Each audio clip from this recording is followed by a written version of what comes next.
अद्येव त्वदृतस्य किं मम न ते माया त्वमादर्शितम् एकोऽसि प्रथमं ततो व्रज सुहृद् वत्साः समस्ता अपि तावन्तोऽसि चतुर्भुजास्तदखिलैः साकं मयोपासितास्तावन्तेव जगन्त्यभूस्तदमितं ब्रह्माद्वयं शिष्यते। ब्रह्मा जी ने इससे पहले बोला था कि ये जो जगत है वह भगवान के अचिंत ऐश्वर्य का प्राकट्य है। तो कह रहे हैं कि ऐसा आपने केवल अपनी मैया को ही नहीं, यानी माता यशोदा को ही नहीं, अपितु मुझे भी वैसा ही दिखलाया था। अद्य एव का मतलब आज आपने मुझे दिखाया है, आज ही दिखाया आपने। त्वदरिते अस्य, अस्य मतलब है इस ब्रह्मांड का, और त्वदरिते अर्थ आज ही तुम्हारे बिना। नहीं, भगवान के ये जो जगत है ये भगवान का अचिंत शक्ति का प्राकट्य है। मायत्वमादर्शितम, आदर्शितम मतलब क्या आपने मुझे प्रकाशित नहीं किया, क्या आपने मुझे ये नहीं दिखा दिया कि जो जगत है ये भगवान की स्वरूप शक्ति का प्राकट्य है। तो क्या भगवान ने दिखाया? प्रथम एकह असि, एकोसी प्रथमम, तो प्रथमम एकह असि, पहले उसने भगवान कृष्ण को देखा ग्वाल बाल के रूप में, उन्होंने देखा।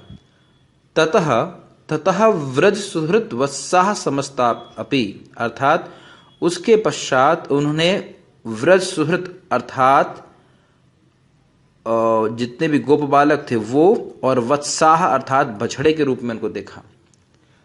उसके बाद ततः तावन्तोषि चतुर्भुजास्त तदखिले, उसके बाद उन्होंने देखा कि वह सब विष्णु स्वरूप हो गए। और उसके बाद अखिले साकम मयोपासतास, अर्थात वह जितने भी विष्णु स्वरूप थे वह निखिल तत्वों, जितने भी जगत के तत्व हैं और चराचर जितने भी जीव हैं, और स्वयं ब्रह्मा जी के द्वारा उपासित हो रहे थे। और उसके बाद भगवान ने उन रूपों को बाद उन्होंने उतनी ही संख्या में ब्रह्मांडों को भी उपस्थित कर दिया जो भगवान की स्वरूप शक्ति से प्रकट हुए थे। इसलिए बोल रहे हैं तावंति एव जगंति। अब लास्ट लाइन में देख सकते हैं तावंतेव जगन्त्य भूस्तदमितम, तो उसके बाद आप उतनी ही मात्रा में, अमितम अर्थात बाद में आएगा इसके, उसके बाद आप असंख्य ब्रह्मांडों के रूप में प्रकाशित हुए। और उसके पश्चात अमितम अद्वय ब्रह्माद्वयम शिष्यते, अर्थात अमितम का अर्थ है अपरिसीम, जिनकी कोई सीमा नहीं है। ये शब्द है लास्ट लाइन में, अमितम ब्रह्माद्वयम शिष्यते, अर्थात किस प्रकार से बचे हुए आप दिखे मेरे को, अपरिछिन्न पर ब्रह्म कृष्ण के रूप में वो दिखाई पड़े। भले ही वो कृष्ण हैं लेकिन असीमित हैं, उस रूप में आप मुझे दिखाई पड़े।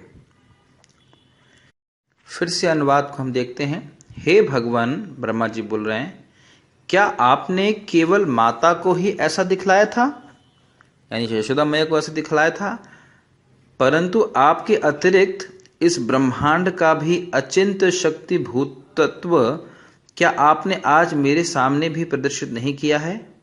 अर्थात भगवान तो अचिंत शक्ति के से विभूषित है ही, इस ब्रह्मांड का भी अचिंत वैभव, अचिंत शक्तित्व यह ब्रह्मा जी को क्या भगवान ने नहीं दिखाया? भगवान तो है ही, लेकिन किस प्रकार से ब्रह्मांड भी अचिंत है वह भगवान ने ब्रह्मा जी को दिखाया। और कैसे उसका प्रमाण कहते रहे कि पहले उन्होंने, भगवान ने अपना दर्शन करवाया, उसके बाद जितने गोप बालक एवं बछड़े थे उनको उतने रूप में भगवान दिखाई पड़े। और उसके बाद उन्होंने देखा कि समस्त गोप बालक और बछड़े चतुर्भुज रूप हो गए हैं, और उसके बाद उतनी ही संख्या में भगवान ब्रह्मांडों के रूप में प्रकाशित हो गए। और फिर उन्होंने देखा कि जितने भी तत्व हैं वह ब्रह्मा जी के साथ उन सभी रूपों की उपासना कर रहे हैं। और उसके बाद भगवान अपरिछिन्न अद्वय ब्रह्म रूप में वापस अवस्थित हो गए, अर्थात कृष्ण के रूप में सामने प्रकट किया उन्हें। तो अब टीका में श्रील विश्वनाथ चक्रवर्ती ठाकुर कहते हैं कि जो ब्रह्मांड आपने अपने माता को अपने गर्भ में दिखाया था, और जो ब्रह्मांड बाहर दिख रहा था, और जितने भी ब्रह्मांड आपके विस्तार महाविष्णु के रोमकूपों से बाहर और अंदर आ रहे हैं, वह सब भौतिक शक्ति के द्वारा प्रस्तुत होते हैं, प्रकट होते हैं, और इस कारण से उनको माइक कहा जाता है, यानी माया के उत्पादन कहा जाता है। ऐसा मैं आज तक समझता था। लेकिन ब्रह्मा जी कह रहे हैं कि आज मैंने अनुभव किया हजारों हजारों आध्यात्मिक ब्रह्मांडों का, जो आपकी अचिंत्य स्वरूप शक्ति से प्रकट होते हैं। उसके बाद ब्रह्मा जी कहते हैं कि क्या आपने आज मुझको ये नहीं दिखा दिया कि हजारों हजारों ब्रह्मांडों में कोई भी ऐसी वस्तु नहीं है जो आपसे स्वतंत्र अस्तित्व रखती हो? क्या आपने मुझे ऐसा नहीं दिखा दिया? अर्थात आपने दिखाया, यानी कि सभी कुछ आपसे ही आता है। जैसा भगवान गीता में बोलते हैं, हम सर्वस्व प्रभव, सभी का उत्स, सभी का स्रोत मैं ही हूं। तो ये क्या आपने मुझे आज नहीं दिखाया? हे कृष्ण, आज आपने मुझे दिखाया कि आप स्वयं और इस जगत में जो कुछ भी है, इस सृष्टि में, वह आपकी अचिंत्य शक्ति का ही प्राकट्य है। पहले आप मुझे अकेले दिखाई पड़े, एकोसी। उसके बाद आपने अपनी स्वरूप शक्ति का विस्तार करके ब्रज के गोप बालक और बछड़ों के रूप में अपने आप को प्रकट किया।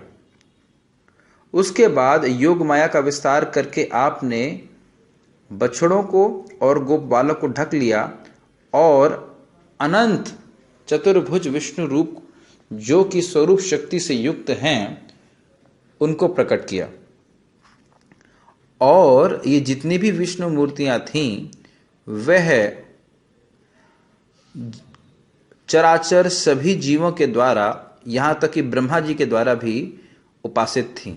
यहां पे शब्द आया है साकम मयोपासितास, अखिले साकम मयोपासितास। उपासितास अर्थात उनकी उपासना कर रहे थे। उसके बाद आपने उतने ही मात्रा में पूर्ण ब्रह्मांडों को प्रकट किया, जो पूरी तरह चिन्मय थे, स्पिरिचुअल थे। और उसके बाद आपकी इच्छा शक्ति से योग माया ने इन सबको ढक लिया, और आपको अद्वय रूप में, पूर्ण पर ब्रह्म के रूप में, जिसकी जो सुंदरता है वह असीमित है, उसको मेरे सामने प्रस्तुत किया। और मेरे कल्याण के लिए मेरी आंखों के ऊपर, मेरी आंखों के सामने आप प्रस्तुत रहे अपनी योग माया शक्ति के द्वारा। तो बड़ा ही अद्भुत श्लोक है, और ये दिखाता है कि भगवान से अलग किसी भी वस्तु का अस्तित्व इस जगत में नहीं है। इसी बात को ब्रह्मा जी यहाँ पे अनुभव करके बता रहे हैं।